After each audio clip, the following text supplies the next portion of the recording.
موږ وغواړو نو بیا هغومره خلک اسلام آباد ته راوستی شو.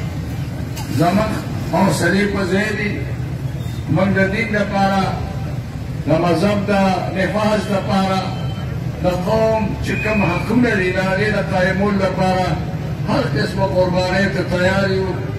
نو دې حکومت چې کله داسې راغلی دی په دې ملک کې بېدیني یې راوستې ده، ختم نبوت سره یې غداري وکړله، آئین سره غداري کوي، اسلامي دفعاتو سره غداري کوي، د عدالت توهین کوي، فوج یې بېعزته کړ په یو طریقه باندې.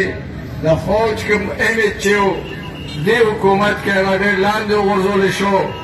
اگر چې موږ د فوج احترام کوو، موږ د عدالتونو احترام کوو، خو دې حکومت کې دې سره د هېڅ چا قدر نشته دی، د عالم ورسره نشته دی، د مدرسې ورسره نشته دی، او خپل ځان کرپشن کې لګیا دي.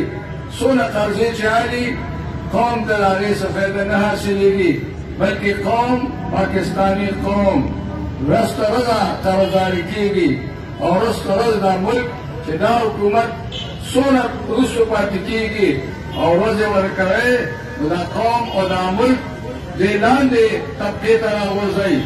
نن قوم څونه په تکلیفونو کې دی.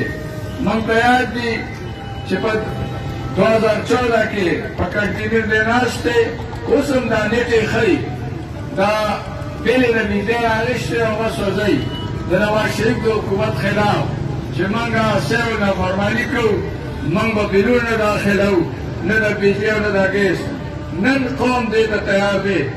کېدای شي چې قوم دا فیصله وکړي اجتماعي طور باندې چې موږ نه د بجلی بل داخلو او نه د ګیس بل داخلو، خو تر دې وخته پورې موږ ته مشران دا هدایت نه کړی چې د هر څه بدله انشاءالله العزیز تس نس کړو او تاسو به د دې ملک نه موږ وباسو.